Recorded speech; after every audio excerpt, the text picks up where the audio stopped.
அதிகாரம் 44 வசனம்.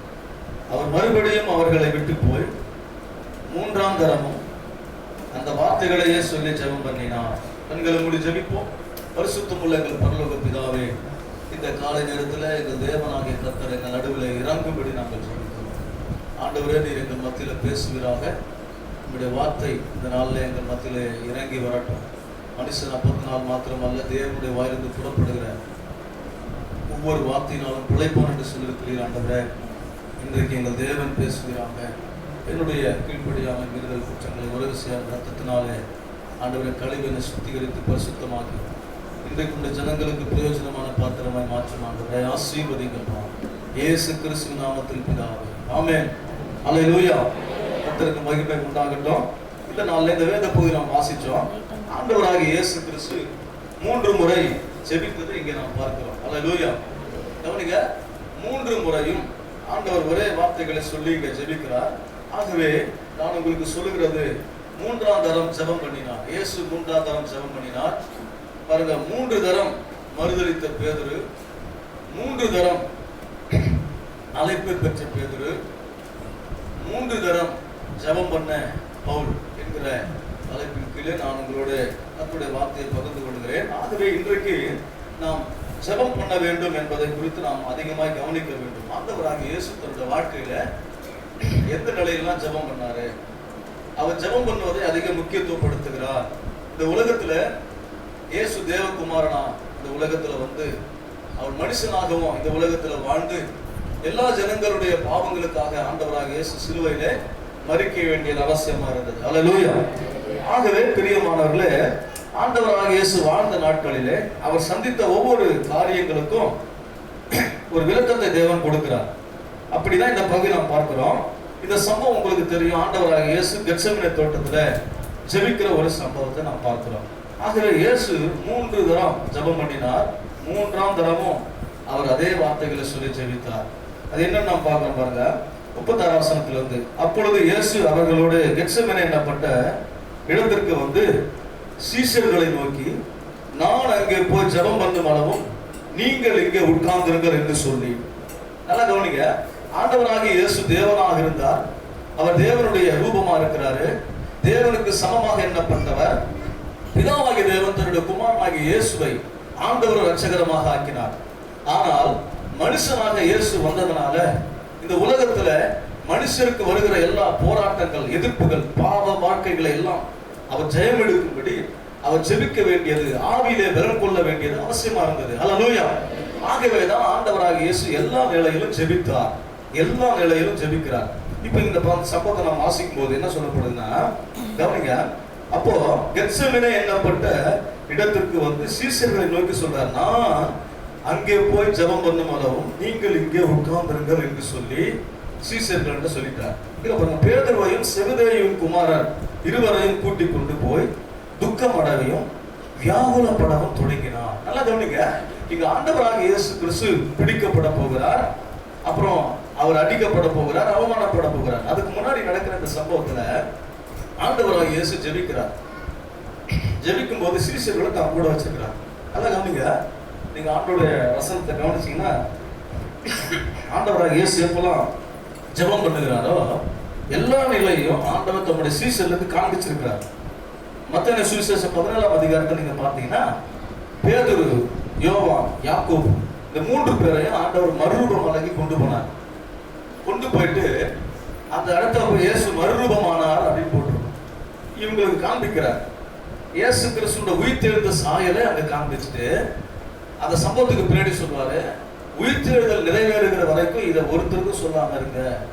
அப்போ இயேசு கிறிஸ்து மரித்து உயிரோடு எழுந்த பிறகு எப்படி இருக்கிறார், எப்படி இருப்பார் என்பதை அவர் காண்பித்து தான் கடந்து போனார். ஆகவே ஆண்டவர் செய்கிற ஒவ்வொரு காரியங்களையும், சொல்லுகிற ஒவ்வொரு காரியங்களையும் நம்முடைய ஜனங்கள் மத்தியில, நம்மோட இருந்த சீஷர்கள் மத்தியில அவர் காண்பித்தார். அல்லேலூயா. ஆகவே இது ரொம்ப முக்கியமான கட்டம். இது எல்லா மனுஷரோட வாழ்க்கையில கடந்து போக வேண்டிய ஒரு கட்டம் என்பதனால இந்த நேரத்துல இயேசு என்ன செய்ய போகிறார் என்பதை தன்னுடைய சீஷர்களுக்கு காண்பிக்கிறார். அநேக நேரங்களில் நமக்கு வருகிற நெருக்கமான சூழ்நிலையில, அவமானமான சூழ்நிலையில, வேதனையான சூழ்நிலையில மற்றவர்கள் பார்ப்பதை நம்ம விரும்புறதில்லை. மற்றவர்களுக்கு முன்னாடி அது நமக்கு கௌரவ குறைச்சலாக கனவீனமாக இருக்கும் என்பதனால நம்மை குறித்து மற்றவர்கள் என்ன பேசுவார்கள், என்ன நினைப்பார்கள் என்று சொல்லி நமக்கு வருகிற எல்லா நெருக்கமான சூழ்நிலைகளை குறித்து நாம் என்ன செய்யறோம், அவமானப்பட்டு அதை மறைத்து விடுகிறோம்.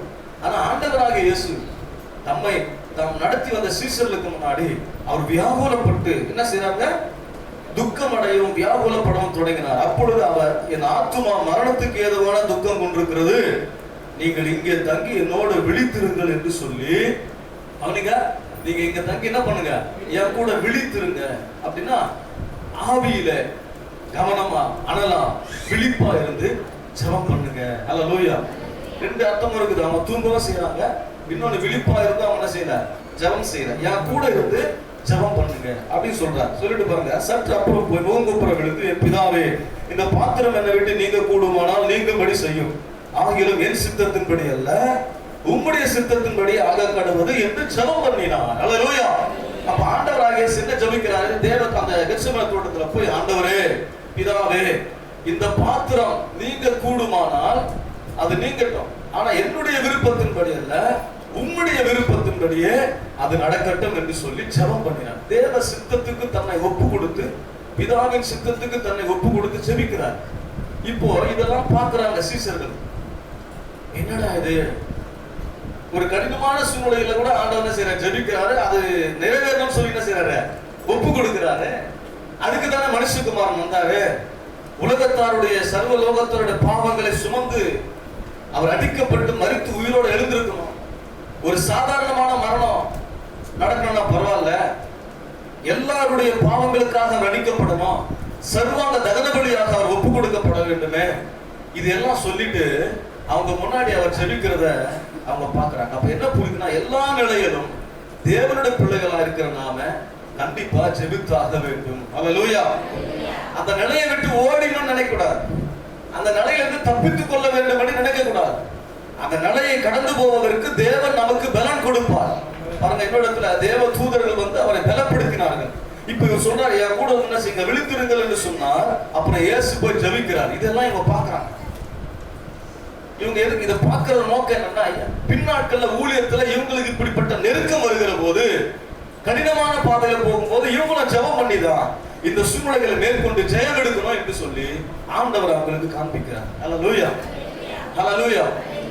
ஆகவே பாருங்க, அந்த ஆண்டவர் மறைக்கவே இல்லை. 3 பேர் மிக முக்கியமானவங்க. அந்த 3 பேர்கிட்ட நெருக்கமா கொண்டு போய் என் கூட என்ன செய்ய, விழித்திருங்கள் அப்படின்னு சொன்னார். கீழே பின்பு அவர் சீஷரிடத்துல வந்து அவர்கள் நித்திரை பண்ணுகிறதை கண்டு பேதுருவை நோக்கி, நீங்கள் 1 மணி நேரமாவது என்னோடு கூட விழித்திருக்க கூடாதா? திரும்ப வந்து பதத்தூங்குறாங்க. அப்ப இயேசு சொல்றாரு, 1 மணி நேரமாவது நீங்க என்ன செய்யக்கூடாது, என் கூட விழித்திருக்க கூடாதா, விழிச்சிருக்க கூடாதா? அப்ப இயேசுவோடு இருக்கிறாங்க, ஆனா தூங்குறாங்க. இயேசுவோடு இருக்கிறாங்க, ஆனா அவங்க விழித்து இல்ல. ஆலயத்தில் இருப்பானா விழிப்பா இருக்க மாட்டோம், ஜெபத்தில் இருப்பானா விழிப்பா இருக்க மாட்டோம், ஆராதனை இருப்பானா ஆராதிக்க மாட்டோம். இவங்க இயேசுவோடு இருக்கிறாங்க கெத்செமனே தோட்டத்துல, ஆனா என்ன செய்யல, விழித்திருக்கல. இயேசுவோடு ஜெபத்துல அவருக்கு ஒரு ஜெப பங்காளர் ஐக்கியமா அவங்க இல்ல, ஆளுக்கு இருக்கிறாங்க பேருக்கு, அவ்வளவுதான். இதனால ஆண்டவர் ஏன் சொன்னார், 1 மணி நேரமாவது என் கூட நீங்க என்ன செய்யலாம், விழித்திருந்து ஜெபம் பண்ணணும். 1 மணி நேரமாவது இருக்க கூடாதா? அநேக நேரங்கள்ல 12 மணி நேரம் ஜெபம், 24 மணி நேரம் சங்கிலி ஜெபம் நடக்குது. இதுல நம்ம 1 மணி நேரம் இயேசுவோட தனித்து நாம் இருக்க வேண்டியது அவசியம். அந்த 1 மணி நேரம் ஜெபம் பண்ணாலே ஆண்டவருடைய காரியங்கள் நம்ம நிச்சயமா ஜெயம் பெறுவோம். அல்லேலூயா. உலகத்துல இருக்கிற சோதனைக்கு நாம் தப்பித்துக் கொள்வதற்கு 1 மணி நேரம் ஜெபம் போதும். என்ன பெரிய சோதனை வந்தாலும் அதைத்தான் இயேசு அவங்களுக்கு சொல்லி கொடுத்தாரு. ஆனா அவங்க அதை செய்யவே இல்லை. நம்ம பல மணி நேரம் ஜெபம் பண்றேன்ட்டு 1 மணி நேரம் உருப்படியா ஜெபம் பண்ண மாட்டாங்க. 40 நாள் உபவாச ஜெபம் சொல்லுவாங்க, 1 மணி நேரம் உருப்படியா நம்ம ஜெபம் பண்ண மாட்டோம். ஆனா இயேசு சொன்னார், 1 மணி நேரம் என் கூட விழித்திருந்து, தூங்குற நேரத்துல 1 மணி நேரத்தை என் கூட விழித்திருந்து ஜெபம் பண்ணுங்க, சோதனைக்கு நீங்க அப்புறம் தப்பித்துக் கொள்ளுவீங்கன்னு ஆண்டவர் சொல்றார். அல்லேலூயா. அப்பா இவங்க என்ன நினைக்கிறாங்க, வசனத்துல நீங்க வாசிச்சு பாத்தீங்கன்னா, அந்த 1 மணி நேரமாவது என் கூட நீங்க விழித்திருக்க கூடாதா? இல்ல, நீங்கள் சோதனைக்கு உட்படாதபடிக்கு விழித்திருந்து ஜெபம் பண்ணுங்க. இவங்க நினைக்கிறாங்க இயேசு கிறிஸ்துவுக்காக நாம என்ன செய்யணும், ஜெபிக்கணும் போல. ஆண்டவர் அவங்களுக்காக சொல்லல. இந்த மாதிரி சூழ்நிலை நீங்களும் ஜெபம் பண்ணீங்கன்னா அடுத்தது உங்களுக்கு வருகிற சூழ்நிலைகளை, சோதனைகளை மேற்கொள்வதற்கு உங்களுக்கு என்ன வேணும்? பலன் வேண்டும். இந்த உலகத்துல உபத்திரவம் உண்டு, ஆனாலும் திடம் கொள்ளுங்கள், நான் உலகத்தை ஜெயித்தேன். வெறும் செழிப்பிய சமாதானத்தை ஆசீர்வாதத்தையுமே வாழ்க்கையில பார்த்து போக முடியாது. இது இத்தனை மாசங்களா நாம் அதெல்லாம் பார்க்க முடிச்சா? அதையெல்லாம் மேற்கொள்வதற்கு, ஜெயம் எடுப்பதற்கு நாம் ஜெபத்துல தெரிந்திருக்கணும், தேவனுடைய வல்லமையை பெற்றுக்கொள்ளணும். ஆண்டவர் நமக்கு பலன் கொடுப்பார். ஹல்லேலூயா.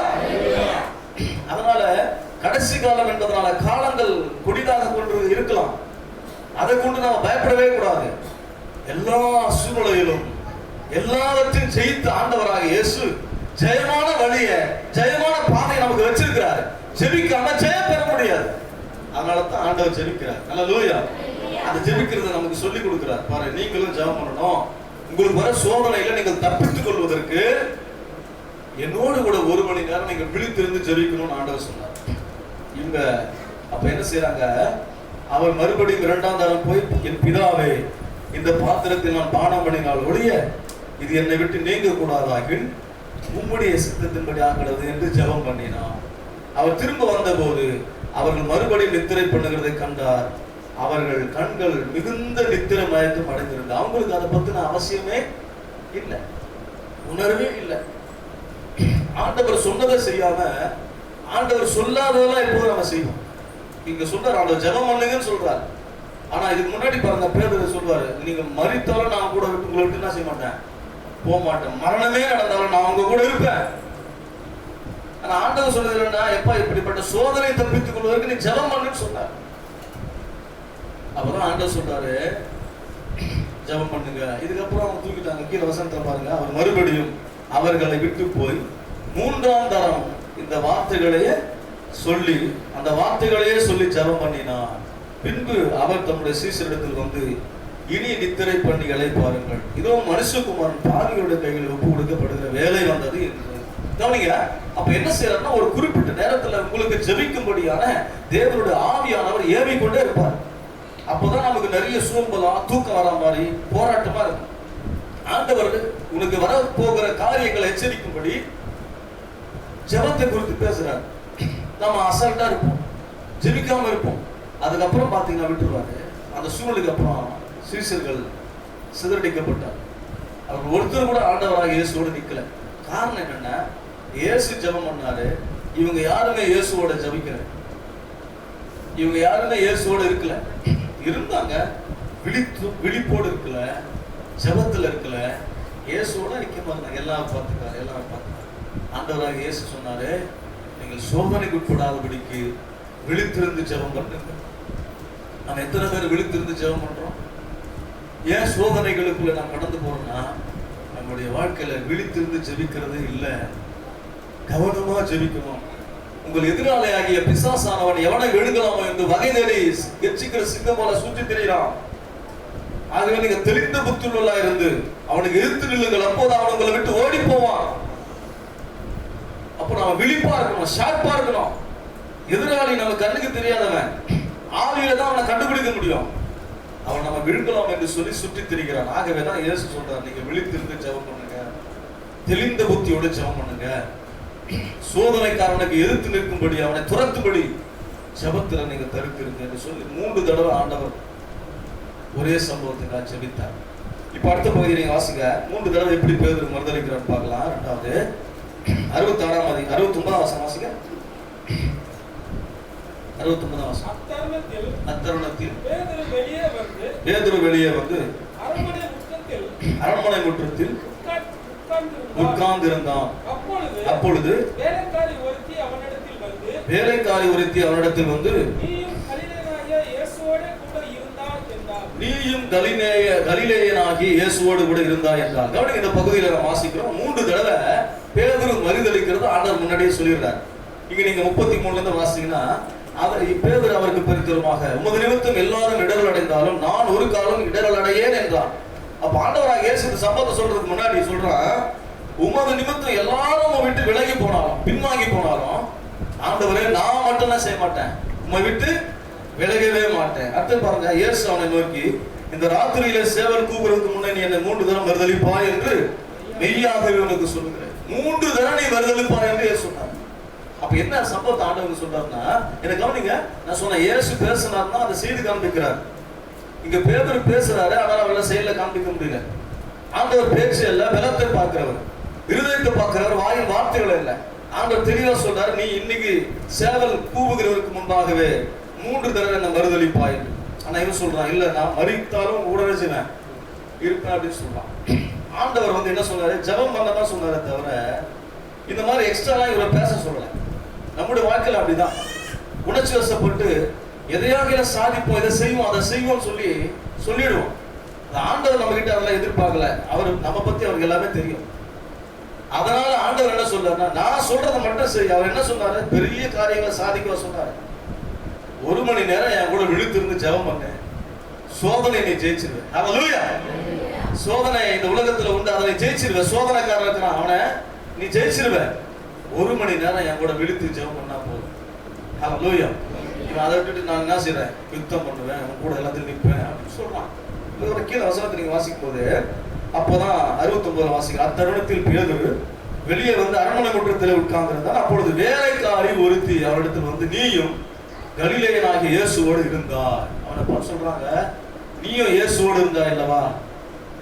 உடனே அதற்கு அவன், நீ சொல்லுகிறது எனக்கு தெரியாது என்று எல்லாருக்கும் முன்பாக மறுதலித்தான்.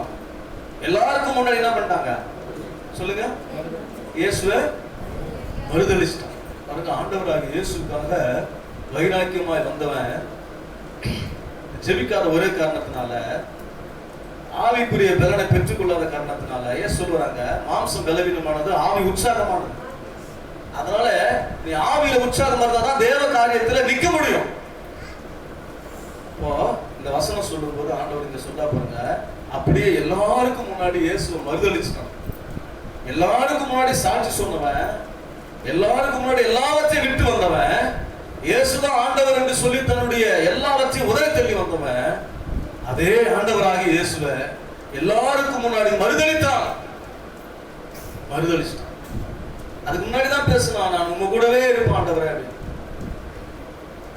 மறுதலிச்சிட்டான். காரணம் என்ன? அவன் ஜெபிக்கல. 1 மணி நேரம் ஆண்டவரோட ஜெபத்துல அது இல்லை. ஒரு வேலை இருந்திருந்தாரா நிச்சயமா அவங்களுக்கு என்ன இருக்கான், பலன் இருந்திருக்கும். இயேசுதான் சிலுவையில் மறிக்கணும், இவங்களுக்கு அந்த அவசியம் இல்லை. இவங்க ஓடி போகணும்னு அவசியம் இல்லை. யோவான் கடைசி வரையும் இருந்தாரே, கவனிக்கிறீங்களா? என்ன காரணம்னா அந்த ஜெப குறைவு தான். இன்னைக்கு அன்பான தேவனுடைய பிள்ளைகளே, நீங்களும் நானும் தேவ சமூகத்துல தேவனோடு எல்லா சூழலும் இருக்கணும்னு சொன்னா, உங்களுக்கு எனக்கும் ஜெபம் அவசியம். 1 மணி நேரமாவது நாம் விழித்திருந்து ஜெபிப்பது அவசியம். இயேசுவோடு தனித்திருந்து ஜெபிப்பது அவசியம். ஹல்லேலூயா. ஆகவே அது ஆண்டவர் சொன்ன அந்த வார்த்தைக்கு நாம கீழ்ப்படியும். அப்புறம் என்னாச்சு பாருங்க, கீழே அவன் வாசல் மண்டபத்திற்கு போன பொழுது வேறொருத்தி அவனை கண்டு, இவனும் நசரேயனாகிய இயேசுவோடு கூட இருந்தான் என்று அங்கே இருந்தவர்களுக்கு சொன்னால், அவனும் அந்த மனுஷனை நான் அறியேன் என்று ஆணையிட்டு மறுபடியும் மறுதலிச்சான். அவன் ஆணையிட்டுட்டான், அந்த மனுஷனை நான் அறியவே இல்லைன்னு சொல்லிட்டான். கவனிக்கிறீங்களா? சந்தர்ப்ப சூழ்நிலைகள்ல தேவனுடைய பிள்ளைகளே, அநேக நேரங்களில நாம் ஆண்டவராக இயேசுவை மறுதலிக்கிறோம். எல்லாருக்கும் முன்னாடி இயேசுவை மறுதலிக்கிறோம், ஆணையிட்டு மறுதலிக்கிறோம். இந்த வசனத்துல கீழே நீங்க வாசித்து பாருங்களேன். 73 வசனம். சற்று நேரத்துக்கு பின்பு அங்கே நின்றவர்கள் பேதுருவிடத்தில் வந்து, மெய்யாகவே நீர் அவர்களில் ஒருவன், உன் பேச்சு உன்னை வெளிப்படுத்துகிறது என்றார்கள். அல்லேலூயா. என்ன சொல்றேன்னா, முதல்ல நல்லா கவனிங்க, இந்த பேதுரு வந்து ரொம்ப ஆக்ரோஷமா பேசுறவரு. இயேசுவோடு இருக்கும்போது அவருடைய பேச்சு முறைகள் எல்லாம் மாறிவிட்டது. இப்ப இவங்க சொல்றாங்க, நீ மறுதலிக்கிற, ஆனா நீ பேசுற விதம் இயேசு கிறிஸ்துவை போலவே இருக்கிறதுனால நீ பேசுறத வச்சு நான் கண்டுபிடிச்சிடும், நீ இயேசுவோடு இருக்காள். அல்லேலூயா. ஆமென் சொல்லுங்க. அது மாதிரி நிறைய விஷயங்களை நம்ம பேசுறது, நம்ம ஜெபிக்கிற வார்த்தைகள் எல்லாம் பாருங்க, ஆரம்பத்துல இந்த மாதிரி இருக்காது. அவன் புரிஞ்சுப்பாங்க, என்னையா என் கல்லூரில் படிச்செல்லாம் கேட்பான், உள்ளூர்லயே ஓனா பிடிக்க மாட்டான், வெளியூர்ல போய் எங்க ஒன்றும் இல்லை, காஞ்சிபுரத்துல இருந்து வேலூருக்கு ஒரு வேலை வந்தது, அப்பவே நல்லா கட்டல் பண்ணி டிஸ்கரேஜ் பண்ணுவான். அப்ப இயேசுவோடு இருக்கும்போது அந்த பேசுகிற விதம் வந்து என்ன செய்யுதுங்க, மாறுது. அதை பார்த்து சொல்றாங்க, இவன் மீன் பிடிக்கிற போது இருந்த மாதிரி பேசல, இப்ப இயேசுவோடு இருந்த மாதிரி பேசுறதுனால கண்டிப்பா இவர் இயேசுவோடு தான் இருந்தாரு. அவங்க எல்லா ஆதாரத்தோட சொல்றாங்க, நீங்க தேவனுடைய பிள்ளை என்பதை எல்லாரும் சொல்லுவாங்க, சமுதாயத்துல சொல்லுவாங்க. ஆனா நீங்க மறுதலிக்காம ஆம் நான் இயேசு கிறிஸ்துவனுடைய பிள்ளை, சீசன், அவரோடு இருக்கிற தேவனுடைய ஜனம் சொல்ல முடியுமா? பேதுருக்கு சொல்ல தைரியம் இல்லை, பேதுருக்கு சொல்ல முடியல. அல்லேலூயா. ஏன் அப்படின்னா அந்த வசனத்துல கீழே பாருங்க, ஆண்டவராகிய இயேசு சொல்ற இடத்துல, அப்பொழுது அவன் அந்த மனுஷனை அறியேன் என்று சொல்லி சபிக்கவும் சத்தியம் பண்ணவும் தொடங்கினான். உடனே சேவல் கூவிற்று. ஆண்டவராகிய இயேசு சொன்னார் இல்லையா, பாருங்க, ரெண்டாவது என்ன செய்யறான்? சபிக்கிறான். இயேசுவை சத்தியம் பண்ணி எனக்கு தெரியாதுன்னு சொல்லிட்டான். ஆண்டவர் சொன்னபடி நடந்தது. எனக்கு பிரியமானவர்களே, உங்களை என்னை குறித்து ஆண்டவர் என்ன சொல்லுகிறார், அது அப்படியே நடக்கும். யோபு பார்த்து ஆண்டவர் சொன்னார் உத்தமன், அது அப்படியே நடந்தது. ஆபிரகாமை பார்த்து ஆண்டவர் சொன்னார் நீ உத்தமனா இருன்னு, அவரால் இருக்க முடியல, அது அப்படியே நடந்தது. இன்றைக்கு உங்களை என்னை குறித்து ஆண்டவர் என்ன பேசுகிறார் என்பதை கேட்கிறமே தவிர நான் இதை செய்வேன் நான் அதை செய்வேன் என்று நீங்க சொல்றது முக்கியம் இல்லைங்க. அதுதான் இங்க நான் இங்க பார்க்கணும். தேவன் சொல்லுகிறது, ஒரு மணி நேரம் என் கூட நீங்க விழித்திருந்து ஜெபம் பண்ணீங்கன்னா இந்த சோதனை ஜெயிச்சிருக்கீங்க. ஆனா அதை மட்டும் தவிர்த்து மற்ற எல்லாம் செய்வோம். ஏன் அப்படின்னா நம்முடைய சாமர்த்தியத்துல நம்முடைய திறமையில எல்லாத்தையும் செய்யணும்னு நினைக்கிறோம். அதான் பிரச்சனை. நமக்குன்னு ஒரு சிந்தனை, ஒரு செட்டப் வச்சிருக்கிறோம். அப்படிதான் தேவனை அறிந்து கொள்ள வேண்டும் என்று நினைக்கிறவே தவிர தேவன் நம்முடைய உள்ளத்தை அறிந்து சொல்றாரு இல்லையா, எதிர்காலத்தை அறிந்து சொல்றாரு இல்லையா, அதுக்கு கீழ்படுத்திட்டோம்னா நாம நிச்சயமா வெற்றி பெற்று விடுவோம் என்பதை நாம் அறிந்து கொள்ளும். அல்லேலூயா. அதனால தான் ஆண்டவர் சொன்னார், நீங்கள் ஜெபத்துல எவைகளை கேட்கிறீர்களோ அவைகளை அறிந்து பெற்றுக்கொள்வோம் என்று நீங்கள் அறிந்து கொள்ளணும். அவர் நமக்கு செவி கொடுக்கிறார் என்று நாம் அறிந்திருந்தோமானால் தேவனை அறிந்து கொள்ள வேண்டும். இங்க இந்த சம்பவத்தை பார்த்து அடுத்து பாருங்க, யோவான் சுவிசேஷம் வேகமாக கடந்து போறோம். யோவான் சுவிசேஷம் 21ஆம் அதிகாரத்துல 3ஆவதாக பேதுருவை 3 தடவை ஆண்டவராகிய இயேசு திரும்ப அழைக்கிறார். பாருங்க, 3 தடவை அந்த சம்பவத்தை நீங்க அநேக முறை நீங்க வாசிச்சிருக்கலாம். கர்த்தருக்கு மகிமை உண்டாகட்டும். வாசிங்க பார்க்கலாம். யோவான் 21ல 15ஆம் வசனம் வாசிங்க. அவர்கள் போஜனம் பண்ணின பின்பு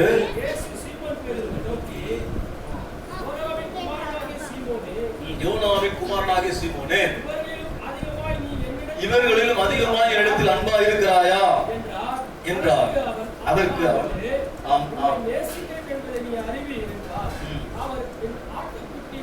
மேய்ப்பாயாக என்றார். இந்த பகுதியில 17 வசனம் நீங்க நோட் பண்ணி வச்சுக்கீங்க. கவனிங்க, இங்க என்ன சொல்றாருன்னா ஆண்டவராகிய இயேசுவை இந்த பேதுரு உயிர்த்தெழுந்த பிறகு இயேசு வந்து காண்பிக்கிறாரு, வெளிப்படுறாரு.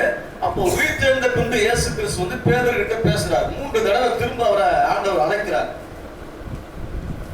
ஆண்டவராகிய இயேசுவோட பேசும்போது அவர் போஜனம் பண்ணின பின்பு இயேசு சீமோன் பேதுருவை நோக்கி, யோனாவின் குமாரனாகிய சீமோனே.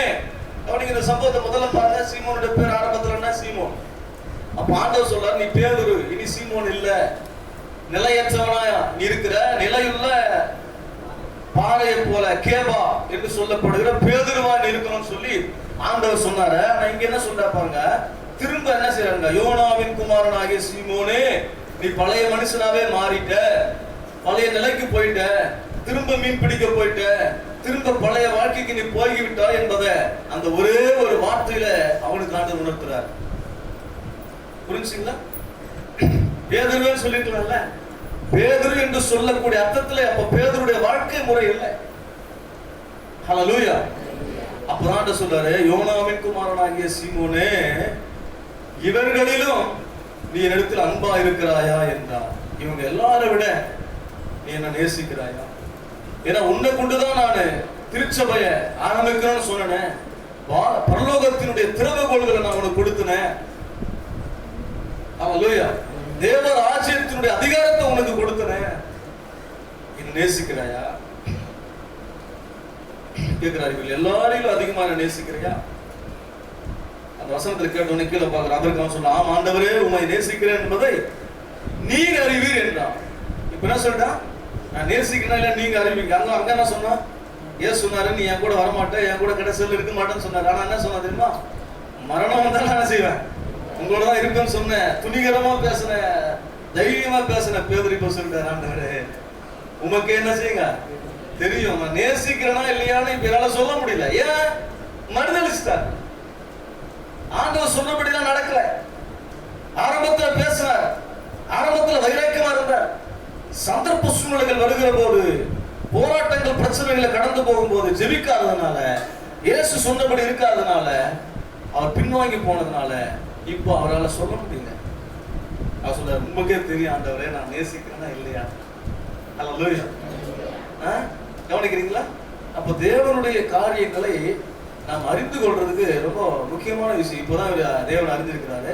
ஆண்டவர் சொல்றாரு, இவர்கள் எல்லாரையும் அதிகமா நேசிக்கிறாயா அப்படின்னா பாருங்க, கீழே சொல்றாரு, என்னுடைய ஆட்டுக்குட்டிகளை மேய்ப்பாயாக என்றார். நான் திரும்ப உன்னை அழைக்க வந்திருக்கிறேன். திரும்ப நீ ஆரம்பத்தில் ஒப்பு கொடுத்தல, அந்த ஒப்பு கொடுத்த நீ மறந்துளிச்சுட்ட. ஆனா பரவாயில்ல, நீ நினைச்ச, ஆனா நான் உயிர் சேர்ந்து வந்திருக்கிறேன். அல்லேலூயா. ஜெயம் பெற்று வந்திருக்கிறேன். அந்த அழைப்புக்கு நான் உன்னை திரும்ப அழைக்க வந்திருக்கிறேன். அல்லேலூயா. அந்த ஆதியில இந்த அன்பு எனக்கு உனக்குள்ள இப்ப இருக்குதா?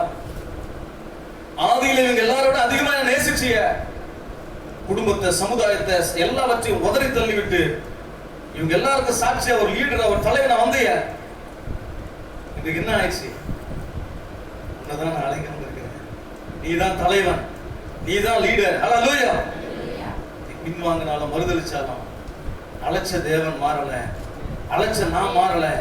உன்னிடத்துல நான் கொடுத்த தரிசனம், உன்னிடத்துல நான் கொடுத்த குடும்பம், உன்னிடத்துல கொடுத்த பிசினஸ், பிள்ளைகள் எல்லாவற்றையும் வாக்கு தத்தத்தின்படி நான் உனக்கு கொடுத்தேன். நான் வாக்கு பண்ணின, நான் மாறல. நீ எப்படி இருக்கிற? ஆதியில கொண்டிருந்த அன்பு பெருக்குதா? பல சூழ்நிலைகளை சந்தித்து தேவனோட அன்பை விட்டு விலகி போய்கிட்டியா?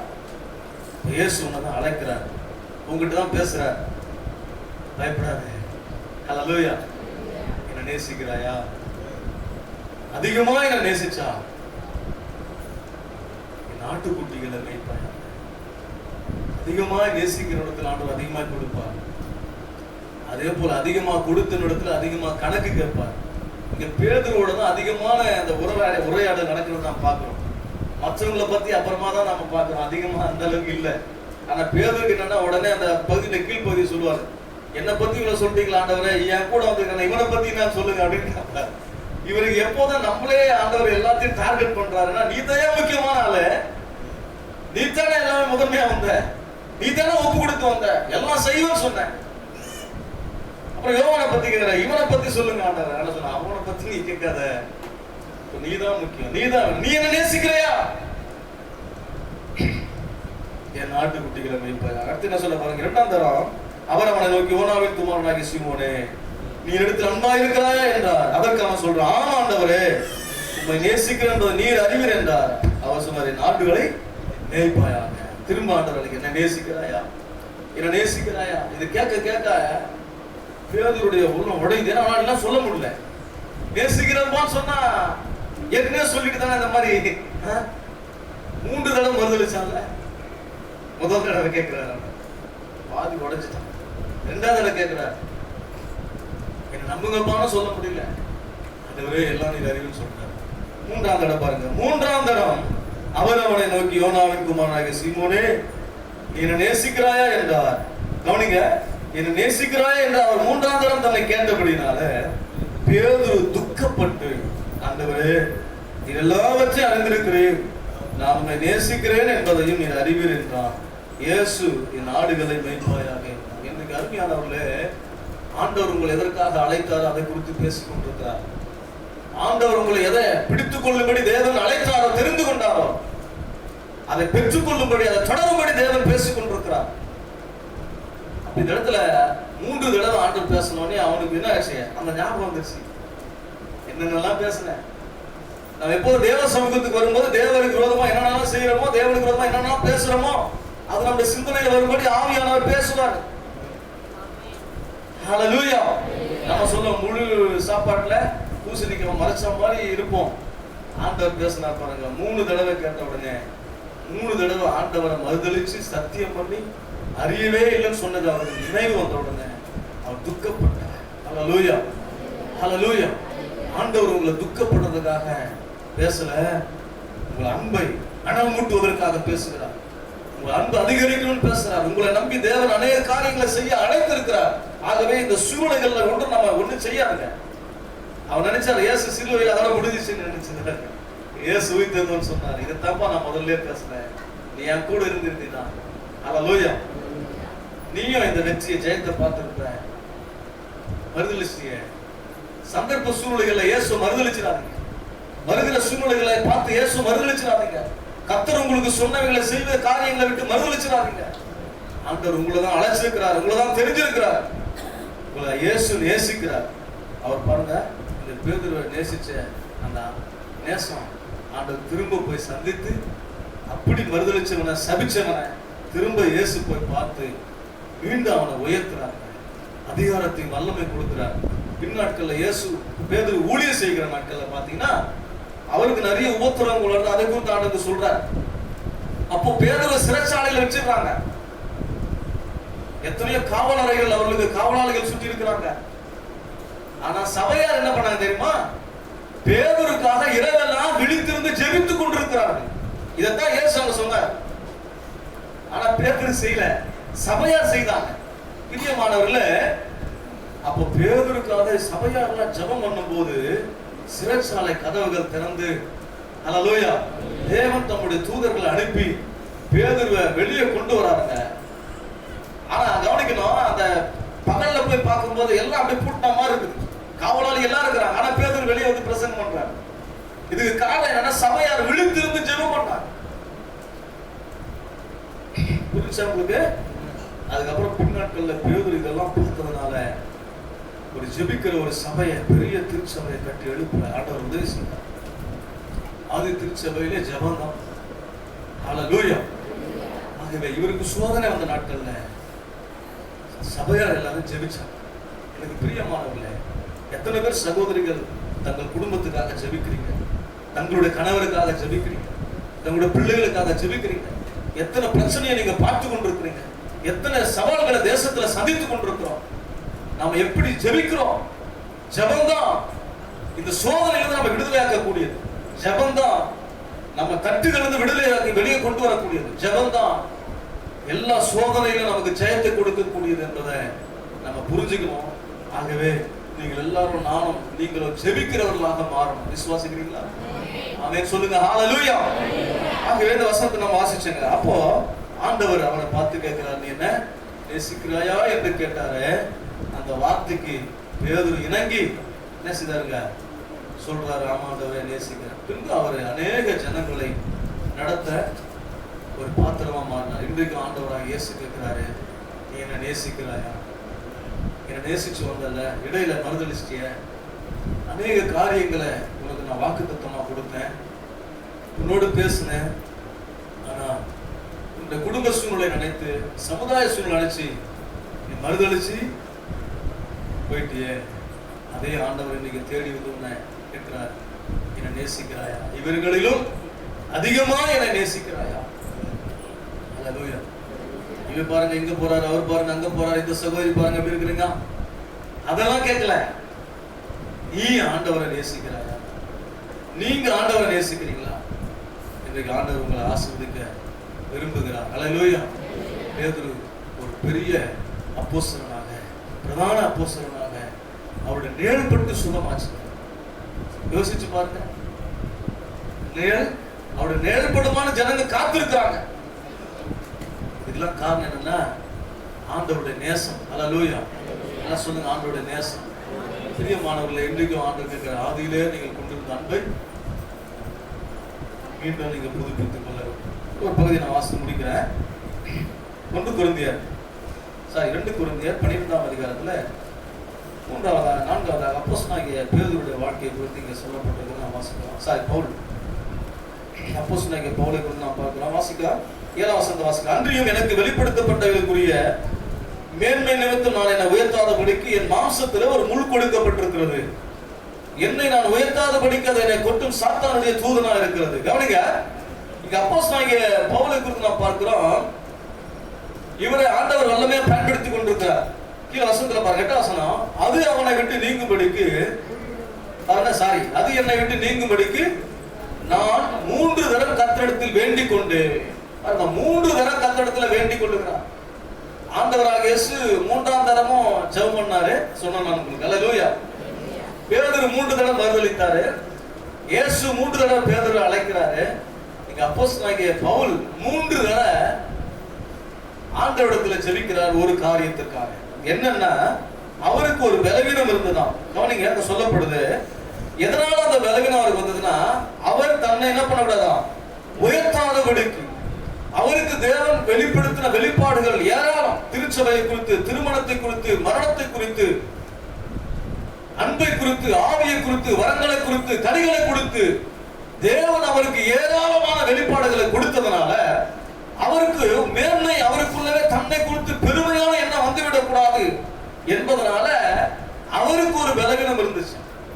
அந்த பலவீனம் நல்லது என்று அவர் சொல்லுகிறார். ஏன் என்று சொன்னால், அந்த பலவீனம் இல்லைன்னா நான் பெருமைப்பட்டு என்ன செய்துருவேன், தேவனால் தண்டிக்கப்படக்கூடிய பிசாசு பிள்ளையா மாறிடுவேன். நான் ஒரு சாதாரண மனிதன். யோவான் சொல்ற, நான் அல்ல, அவர்தான் வழி. அவருக்கு வழி ஆயத்தம் பண்ண வந்தவன் நான். இயேசுதான் வழி, இயேசுதான் தேவன். நான் சிறுகம், அவர் பெருகணும். ஆகவே பவுல் சொல்றாரு, எனக்கு கொடுக்கப்பட்ட அந்த மேன்மை நிமித்த, வெளிப்பாடுகள் நிமித்தம் எனக்கு பாருங்க வசனத்துல, மேன்மை நிமித்தம் நான் என்னை உயர்த்தாதபடிக்கு என் மாம்சத்துல ஒரு முள் கொடுக்கப்பட்டிருக்கிறது. அது என்னை விட்டு நீங்கும்படி நான் என்ன செய்றேன், 3 தடவை ஆண்டவரிடத்துல ஜெபம் பண்ணேன். அல்லேலூயா. சில பேர் ஜெபம் பண்ணி சில விஷயங்கள் நடக்கலன்னா வெறுத்து போயிடுவாங்க. இவர் சொல்றாரு, நான் ஜெபம் பண்ணிட்டேன். வசனம் சொல்ல, அதற்கு அவர் என்ன சொன்னாரு, என் கிருபை உனக்கு போதும். என் கிருபையில நீ இருக்கிற, உன்னுடைய சாமர்த்தியத்துல திறமையில எல்லாம் நடக்கல, என் கிருபை உனக்கு போதும். இந்த கிருபையை மட்டும் நீ பற்றிக்கொள், இந்த கிருபையை மட்டும் பெற்றுக்கொள், அதை சார்ந்து கொண்டு எல்லாம் நல்லா நடக்கும். அல்லேலூயா. வசனத்துல சொல்லும்போது, பலவீனத்துல என் பலம் பூர்ணமாய் விளங்கும் என்றார். அப்ப என்ன சொல்றாரு, நான் ஜெபம் பண்ணேன் 3 தடவை, ஆனா ஆண்டவர் சொல்றாரு, என் கிருபை உனக்கு போதும்பா. இந்த பலவீனம் வரும்போதெல்லாம் என்னுடைய பலம் பூரணமா விளங்கும். நீ சாதிக்க முடியாதெல்லாம் சாதிப்ப. இந்த பலவீனத்தை நினைச்சு பயப்படாத, இந்த பலவீனத்தை நினைச்சு கலங்காத. அல்லேலூயா. இந்த பலவீனம் வரும்போது நீ மனுஷிகத்துல சோர்ந்து போனாலும், ஆனா ஆவியில ஒரு பலன் உனக்குள்ள வரும். அந்த பலன் வரும்போது பலவானாய் மாறுவாய். என் பலம் பூரணமாய் விளங்கும். இயற்கைக்கு அப்பாற்பட்ட காரியங்கள் எல்லாம் பவுலை கொண்டு தேவன் செய்தார். அவருடைய உருமால்களை யார் மேல போட்டாங்கன்னா பிசாசு ஓடும், வியாதி சுகமா. அவருடைய வசனத்துல அவ்வளவு பெரிய வல்லமை இருந்துச்சு. அல்லேலூயா. எனக்கு பிரியமானவர்களே, ஆகவே இன்றைக்கு அந்த தேவ பலன் உங்க மேல இருக்குது, அந்த தேவ கிருபை உங்க மேல இருக்குது. உங்க வாழ்க்கையில் இருக்கிற பலவீனங்களை கண்டு சோர்ந்து போகாதீங்க. அந்த பலவீனத்துல தேவனுடைய பலன் பரிபூர்ணமாய் விளங்கும். ஜெபிக்கிறத நிறுத்தாதீங்க. அல்லேலூயா. இயேசு ஜெபித்தார், 3 தடவை ஜெபித்தார். பேதுரு அழைச்சார், ஜெபிக்க சொன்னார். இங்க பவுல் ஜெபிக்கிறார். அப்ப தேவனுடைய வார்த்தையை சொல்றாரு, ஆகையால் கிறிஸ்துவின் வல்லமை என் மேல் தங்கும்படி என் பலவீனங்களை குறித்து நான் மிகவும் என்ன பண்றேன், சந்தோஷமாய் மேன்மை பாராட்டுகிறேன் சொல்றேன். நீங்க வசனத்துல சொல்லும் போது நல்லா புரிஞ்சு. நான் நேற்று சொன்னேன், இயேசு கிறிஸ்து அந்த பலவீனமான சூழ்நிலையில மேன்மை பாராட்டுறார், சந்தோஷமா நினைக்கிறார். அல்லேலூயா. நல்லா கவனிக்கிறீங்களா? நான் யார் தெரியுமா, நான் தேவனுடைய குமாரன், நான் நினைச்ச என்ன தெரியுமா அப்படின்னு என்ன சொல்லியிருப்பாரா பாருங்க? சொல்லவே இல்லை. அவர் தேவனுடைய ரூபமா இருந்தோம், தேவனுக்கு சமமா இருப்பத கொள்ளையாடின பொருளாக எண்ணாமல் தம்மை தாமே தாழ்த்தி அடிமை ரூபம் எடுத்து மனுஷ சாயலாகி தன்னை பெருமையாக்கினார். அல்லேலூயா. பிதாவாகிய தேவன் அவரை எல்லா அதிகாரத்தையும் எல்லா வல்லமை உடைத்து உயிரோடு எழுப்பினார். கவனிங்க, எந்த பலவீனமும் நம்ம முடக்கிவிட முடியாது, எந்த வியாதியை நம்ம முடக்கிவிட முடியாது. அதுல தேவனுடைய பலன் இருக்குது, நமக்கு தேவனுடைய வல்லமை இருக்குது நமக்கு. அல்லேலூயா. ஆகவே பவுல் சொல்லுகிறார், இந்த பலவீனங்களை குறித்து நான் மிகுந்த சந்தோஷப்படுறேன். அல்லேலூயா. ஏன்? இந்த பலவீனம் தாயா எனக்கு தேவனுடைய பூரணமான பலத்தை கொடுக்குது, பூர்ணமான கிருபையை கொடுக்குது. என்ன சாமர்த்தியமான இயற்கைக்கு அப்பாற்பட்ட காரியங்களை செய்ய வைக்கிறது இந்த பலவீனம் தான். இந்த பலவீனத்துல தேவனுடைய பலன் விளங்குது. ஹல்லேலூயா. எல்லாம் சொல்லுங்க ஹல்லேலூயா. ஆகவே நான் அதை குறித்து சந்தோஷமாய் மேன்மை பாராட்டுகிறேன். கீழே பாருங்க என்ன சொல்றேன்னா, சந்தோஷமாய் மேன்மை பாராட்டுவேன். அந்தபடி நான் பலவீனமாய் இருக்கும்போது பலமுள்ளவனாய் இருக்கிறேன். ஆகையால் கிறிஸ்துவ நிமித்தம் எனக்கு வரும் பலவீனங்களிலும் நிந்தைகளிலும் நெருக்கங்களிலும் நான் செய்றேன், துன்பங்களிலும் இடுக்கங்களிலும் நான் பிரியப்படுகிறேன். எல்லாம் சொல்லுங்க ஹல்லேலூயா. எதனால பிரியப்படுறாரு? இடுக்கமான சூழ்நிலை, நெருக்கமான சூழ்நிலை, துன்பமான சூழ்நிலை வந்தா நான் சோர்ந்து போக மாட்டேன், நான் கலங்கி போக மாட்டேன். அதுக்காக நான் சந்தோஷப்படுறேன். விசுவாசிக்கிறீங்களா? ஆமென் சொல்லுங்க. இப்போ நீங்க செழிப்பா இருப்பீங்க, ஆனந்தமா இருப்பீங்கன்னு சொன்னா நீங்க மகிழ்ச்சி அடைகிற மாதிரி நினைக்கலாம். அது நிரந்தரம் கிடையாது. உலகத்துல நடக்கிற சம்பவங்களை நம்ம சந்திச்சு ஜெயம் எடுக்கணும். இடுக்கமான சூழ்நிலையை இயேசு நாமத்துல ஜெயம் எடுக்கணும். கடந்து போகணும். இடுக்கமான வாசல் வழியா தேவ ராஜ்யத்துக்குள்ள பிரவேசிக்கணும். புரிஞ்சே இல்லையா உங்களுக்கு? விசுவாசிக்கிறீங்களா? ஆமென் சொல்லுங்க. ஆகவே தேவனுடைய பிள்ளைகளை இவைகளை குறித்து நான் சந்தோஷப்படுகிறேன். ஏனென்று சொன்னால் தேவனுடைய வல்லமை, தேவனுடைய பலன் எனக்கு பரிபூர்ணமா கிடைக்கிறது. ஆண்டவர் அந்த சூழ்நிலையில தான் என்னை உயர்த்துகிறார். ஹல்லேலூயா. கனம் பண்ணுகிறார். ஹல்லேலூயா. ஆகவே எனக்கு வருகிற இடுக்கங்களை குறித்து, துன்பங்களை குறித்து நான் கவலைப்பட மாட்டேன், சந்தோஷமா இருப்பேன். விசுவாசிக்கிறீங்களா? சந்தோஷம் சமாதானம் பேசி இல்லாம போறதில்ல. இதெல்லாம் இல்லாத நிலையில நான் என்ன செய்வேன்? விசுவாசத்தினாலே சந்தோஷமா இருப்பேன்.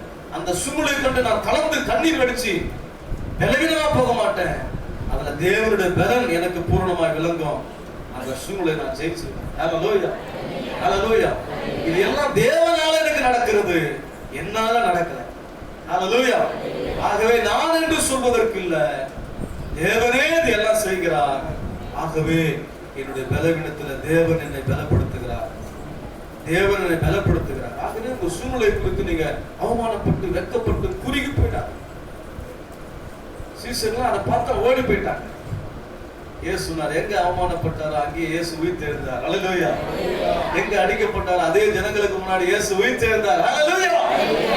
ஆண்டவர் உங்களை உயர்த்துகிற தேவன், நமக்கு வெற்றியை கொடுக்கிற தேவன். அந்த பாதை ஒண்ணா கடினமா இருக்கும். விசுவாசிக்கிறீங்களா?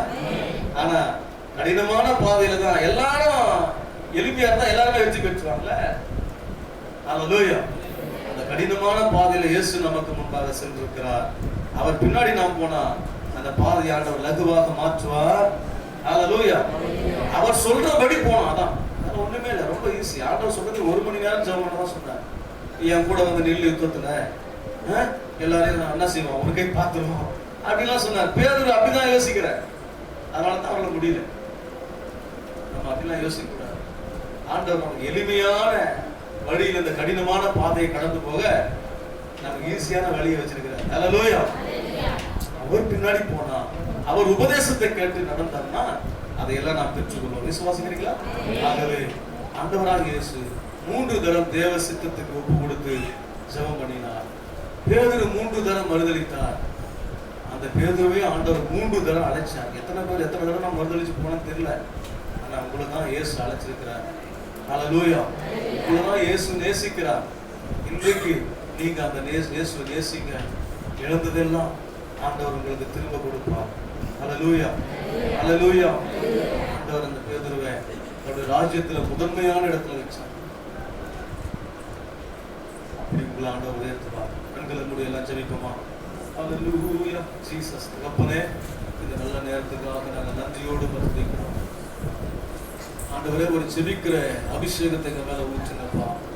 ராமலா தனமா ஷக்கவலா தனமா ஓரி பலா தனமா கனமலா தனமா. எல்லாம் ஆண்டவர் நன்றியோட ஸ்தோத்திரம் பண்ணுவோம். ஆண்டவர் நன்றியோட ஸ்தோத்திரம் பண்ணுவோம். ஆண்டவர் நன்றியோட ஸ்தோத்திரம் பண்ணுவோமா? ஹல்லேலூயா. தகப்பனே, உங்களை விட்டு தூர போன நாட்கள் உண்டு ஆண்டவரே. உங்க பரிதளித்த நாட்கள் உண்டு ஆண்டவரே. இன்றைக்கு என்னிடத்துல இறங்கி வாங்கப்பா. ஸ்தோத்திரம் ஆண்டவரே. என்னை நேசிக்கிறீங்களா ஆண்டவரே? ஸ்தோத்திரம் ஆண்டவரே. நன்றி ஆண்டவரே.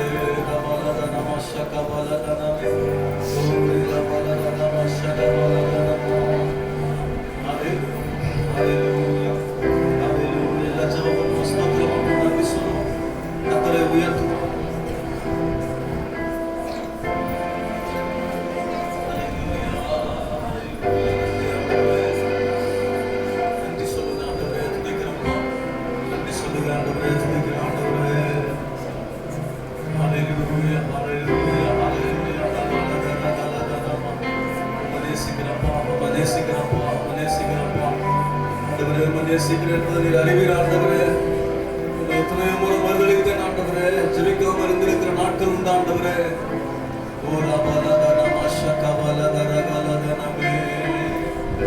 ஆண்டவரை உயர்த்துமா உயர்த்துமா. கத்த நல்லவர், கத்த நல்லவர், கத்த நல்லவர்.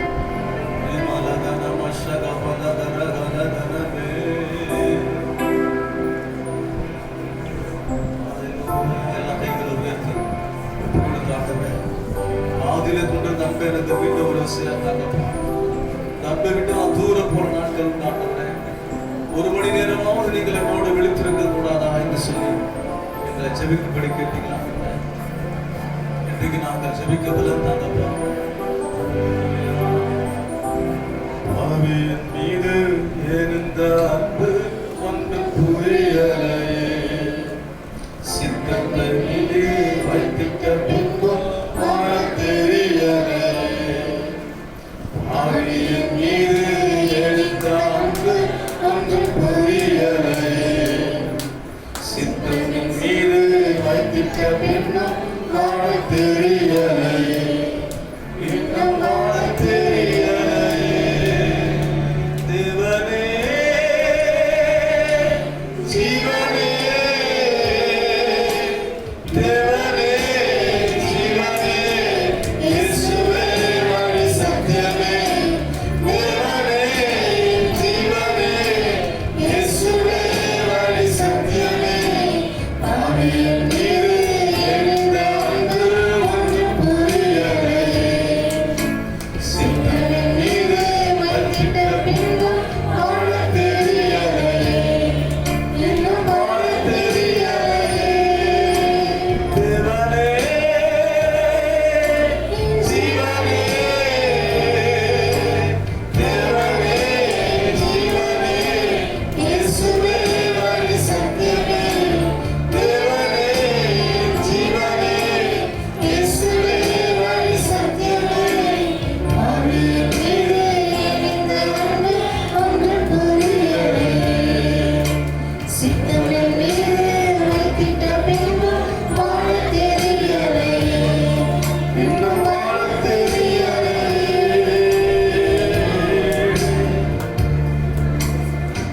மன்னான மனிதன் நான், என்னால் எதுவும் ஆகுமா?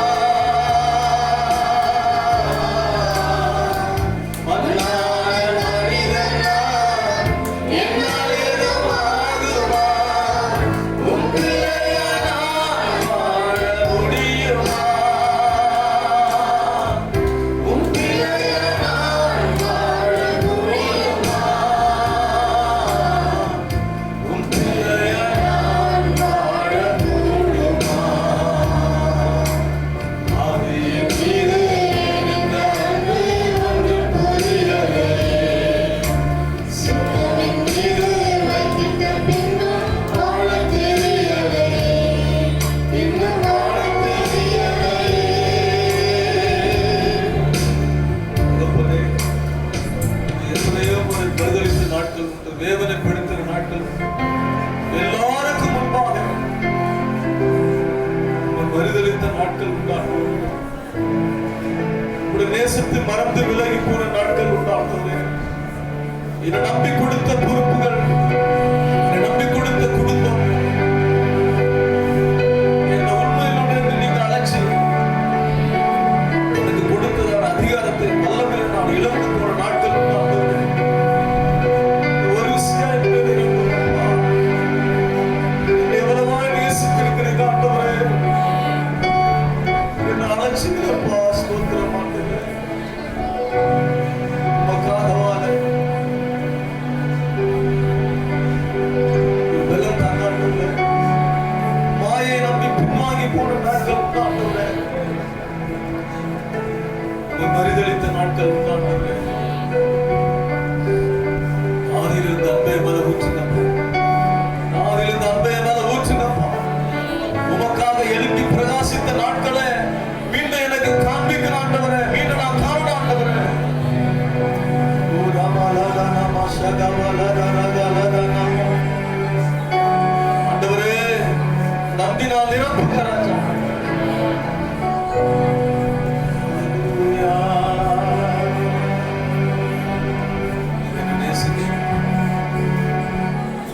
நேசிக்கிறீங்கப்பா. உலகத்தின் திறவுகோல்களை கொடுத்திருக்கிறீங்கப்பா. இந்த கல்லின் மேலே சபையை கட்டுறேன்னு சொல்லியிருக்கிறீங்கப்பா.